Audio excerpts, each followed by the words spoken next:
Okay, so now we're going to get into a discussion of scientific measurements. So the system that is used in terms of measuring anything really in the sciences is known as the ISI system, which is a French abbreviation for the English International System of Units. And in the SI system, there's a single base unit for each type of measurement. And the list of those units are given right here for the different types of physical quantities. So for length, the SI unit would be the meter. For mass, it's going to be the kilogram. For time, it's a second. For temperature, it's a Kelvin. For the amount of substance, it's the mole. And for the electric current, it's the ampere. And then finally, for luminous intensity, it's a candela. Now, these are the different symbols. Whoops, I'm sorry. These are the different symbols right here, corresponding to the different units I just mentioned. And for this course, we'll be concerned with the first five, all right? So we'll be concerned with the length, mass, time, temperature, and the amount of substance. Electric current, we won't be concerned with in General Chemistry 1, but if you have to do General Chemistry 2, then you will be dealing with this because there is a chapter in General Chemistry 2 which is called Electrochemistry, and that's where electric current will come into play. In none of the chemistry courses, you'll be dealing with luminous intensity, all right? So you don't need to be concerned with this particular unit in any of your chemistry courses. Okay. One important aspect of the SI units is the uses of what we call prefixes, which are used to indicate powers of 10 of common units that are much smaller or larger than the base unit. And there are many prefixes, but there are few that are in common use, and these are the common prefixes here. However, a more comprehensive list is given in the packet that I have told you about in Canvas. Let me just go to the Canvas page here. Hold on, let me see here. Okay, so that's not for this course, so let me find it here. Okay, so if you go to Files and then go to Tables, and then go to Tables Chemistry, download, and let me click on that. You will see, if you scroll down, there are 2 pages in this document here. If you scroll down to this page right here, in fact, let me turn it right side up so that you can see. Right, so this table gives you the different prefixes and their numerical value and their symbols, right? And these are the smaller values here. Deci is 1/10 or 0.1, centi is 0.01 or 1/100th, milli is 1/1,000,000th or 0.001, and so on and so forth. You have micro, nano, pico, femto, and these are the same numerical values expressed to the power of 10 equivalent. And then we have some prefixes which represent some larger values such as giga, mega, kilo, hecto, and deca. And these are their equivalence values in terms of power of 10 and also the corresponding numerical values, right? So you can use these to basically show relationships between larger and smaller metric units for the same quantity, all right? As stated here, let me go back to the PowerPoint here. Scroll down here. The most common prefixes used are kilo, centi, and milli, but there are some others like nano, which are often used, and micro, which are often used in the sciences. Okay, so let's look at the different types of measurements, different quantities. And the first we're going to look at is length and the related area. So the base unit of length in the metric system or the SI system is the meter unit, which is a little longer than a yard. And there are some derived units based on the meter units. So for example, kilo means 1,000. So 1 kilometer is equal to 1,000 meter, which is about 2/3 of a mile. Centi means 1/100th or 0.01. So 1 centimeter is equal to 0.01 meters. Milli means 1,000th or 0.001. So 1 millimeter is equal to 0.001 meter. And just to give you some idea as to what we're talking about here, if you look at a contact lens, which is about 1 centimeter in diameter and 1 millimeter thick. So that just gives you some idea as to you know, how these numbers and their units relate to actual sizes, I'm sorry. Then you can have a derived unit of area, which is based on the unit of length that is used. So, for example, 1 unit of area would be the meter squared, which is derived from the meter unit, all right? And this is basically the area of a square where each side measures 1 meter, all right? Then we have volume, another quantity of measurement. By definition, it is the unit, it is a space taken up by an object. And it can be derived, the unit that is, can be derived from some unit of length raised to the third power. So for example, one can express the volume in terms of meters cube. You can also have inches cube, yard cube, if we're sticking to the metric system, kilometers cube, and so on. But there's also another common unit, which is not an SI unit, but it is still used as if it is. It's called the liter unit. And there's a relationship between the liter unit and the meter cube unit.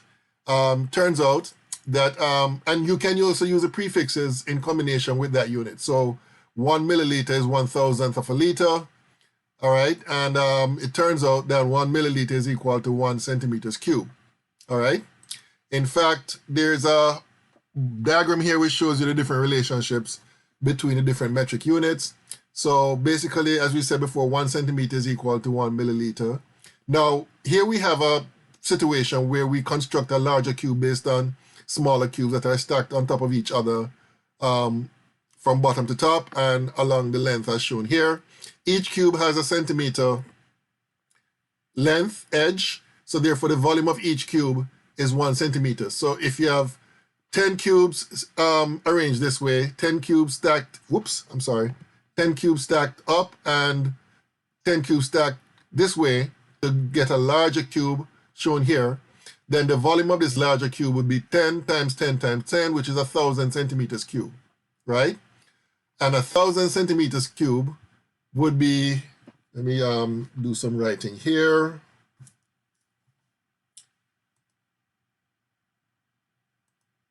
Okay, so basically 1,000 centimeters cube is equal to 1,000 milliliters, all right? Now, 1 milliliter is the same thing as 10 to the minus 3 liters. So therefore, if we multiply 1,000 by 10 to the minus 3, we're going to get the equivalent value in liters, which would be equal to 1 liter, right? So 1,000 cm cube is equal to 1 liter, all right? Now, there's another unit known as the decimeter cube unit, which is directly related to the centimeter cube unit, because we know, based on the prefixes that we saw earlier, that 1 centimeter is equal to, 10 centimeters is equal to 1 decimeter, all right? So if we have 10 centimeter all cubed, well, this would be 1 decimeter cube. So 10 cube is equal to 1,000 cm cube, which is equal to 1 dm cube, which is equal to 1 liter. So what I'm just showing you here are the different relationships between the different units, the centimeters cube to milliliters, the decimeters cube to liters, and so on and so forth, all right? And just to give you a picture as to what we're talking about here in terms of the volumes being represented here, they're about 5 milliliters in one teaspoon, all right? Okay, and then we have the units of mass and time. Now, let's define what we mean by the term mass. Mass is the amount of quantity of a matter in an object, and that is different from weight, which is basically the force of gravity or the force of gravity on a particular object, right? Mass and weight are two different things, even though in everyday language we tend to use those two terms, and even in some scientific circles, we tend to use those two terms as if they mean the same thing, but they're different things, all right? So the base unit of mass is the kilogram unit. Kilo means 1,000, so 1 kilogram is equal to 1,000 grams. And as stated here, just to give you some idea as to what we're talking about here, a 1 liter bottle of a soft drink weighs about a kilogram, all right? And then we can have some smaller units such as the milligram, which is 1,000th of a gram. And that's as far as mass is concerned. And then when it comes to time, the SI unit of time is second. And then you can have smaller units of time like milli, micro, and nanoseconds. And you can also have larger units of times using the appropriate prefixes, but those are hardly used. I can't recall seeing any such unit as a kilosecond or a megasecond, and so on. Typically, even though this is not according to the metric system, we still use in sciences the relationship between these different units: minutes, hours, days, years, and seconds, and so on. All right? So that's as far as mass and time is concerned. Okay, now temperature. Let's look at the units of temperature. Temperature is a bit of a departure in terms of how we express it, how in fact, we hardly use any prefixes when it comes to units of temperature, even the metric units of temperature. So let's talk about what we mean by temperature. Temperature is a property that tells us the direction that heat will flow. In some textbooks, they will say that temperature is a degree of hotness or coldness. That's another way of defining temperature. All right. The base unit, according to the SI system, is the Kelvin unit, symbolized by the uppercase letter K. And then we oftentimes use Celsius, which is also known as centigrade scale, for scientific work. All right. Now, the centigrade scale is based on the properties of water. Basically, what was done in order to determine this scale was that 0 degrees Celsius was defined as a freezing point of water, and 100 degrees Celsius is defined as a boiling point of water. So once we establish the freezing point and the boiling point according to the Celsius scale, then basically we divide that into however number of equivalent lines to get the smaller values. All right. So that's how the Celsius scale was obtained. And then we have the Fahrenheit scale, which is the most often commonly used unit in the US, especially when it comes to weather reports and so on. The United States is a bit unique in that regard because pretty much all other countries use the Celsius scale. And there's a relationship between the Celsius scale and the Fahrenheit scale, which is given by this equation right here. The temperature in Fahrenheit is equal to 9/5 times the temperature in Celsius plus 32. And you'll notice I included the units here as a part of this equation. So based on this equation here, we can calculate the temperature in Fahrenheit if we know the equivalent value in Celsius. So for example, at 0 degrees Celsius, if we put a 0 here, then this becomes 0, so therefore the temperature in Fahrenheit is equal to 32 degrees Fahrenheit. If we put 100 degrees here, right, and we do the calculation, we're going to end up with the temperature in Fahrenheit being equal to 212 degrees, all right? So that shows you the relationship between the Fahrenheit scale and the Celsius scale. Okay, so that's as far as temperature is concerned. Oh, by the way, if you want to do the reverse, if you want to convert from Fahrenheit to Celsius, then this would be the equation that you would use. These two equations are basically saying the same thing, but you would use this equation if you want to calculate the temperature in Fahrenheit, and you would use this equation if you want to calculate the temperature in Celsius. Okay, I talked about the Kelvin scale, or I mentioned it initially, but I didn't indicate how you calculate it or convert it from Celsius. So let me just squeeze that in up here. So the relationship between the Celsius and the Kelvin scale is this. The temperature in Kelvin is equal to the temperature in Celsius, and let me include the units here. You're going to have Kelvin here divided by degrees Celsius, that's the unit associated here, plus 273 Kelvin, all right? So in this particular equation, to convert from Celsius to Kelvin, this would be the equation you would use. So for example, if the temperature in Celsius is equal to 0 degrees Celsius, then basically you put 0 here, you're going to have 0 degrees Celsius here. The combination of units here is Kelvin over degrees Celsius plus 273, and that will be equal to, and this will be Kelvin, of course, and that will be equal to 273 Kelvin. All right, so 0 degrees Celsius is the same thing as 273 Kelvin.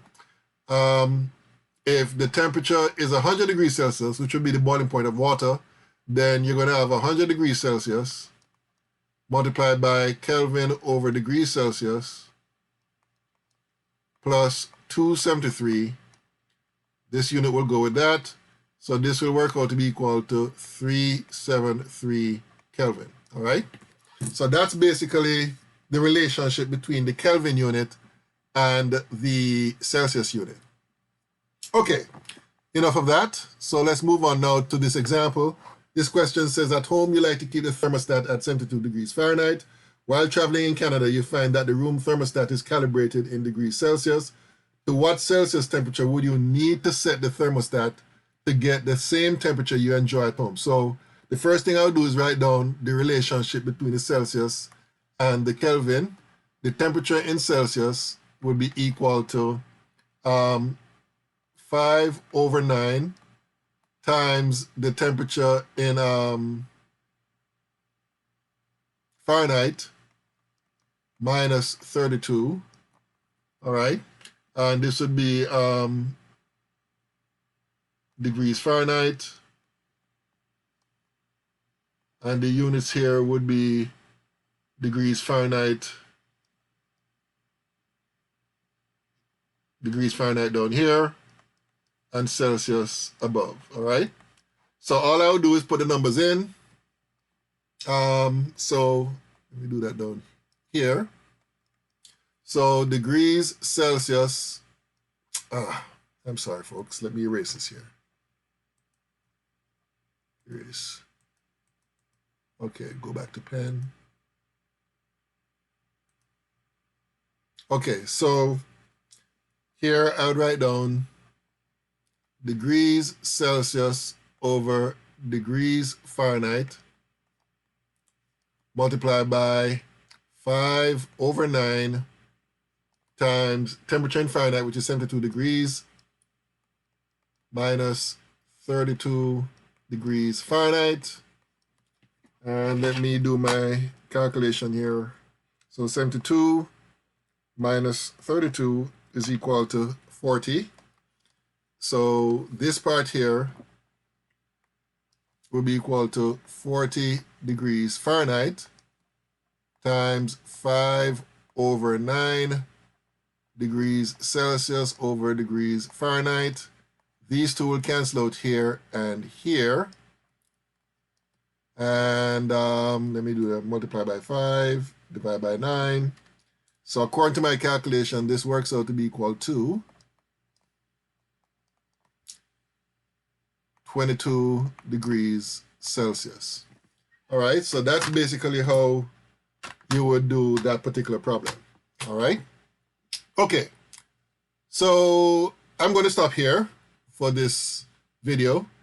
And the next topic we're going to talk about is the meaning of these terms, precision and accuracy. All right. Okay, until next time.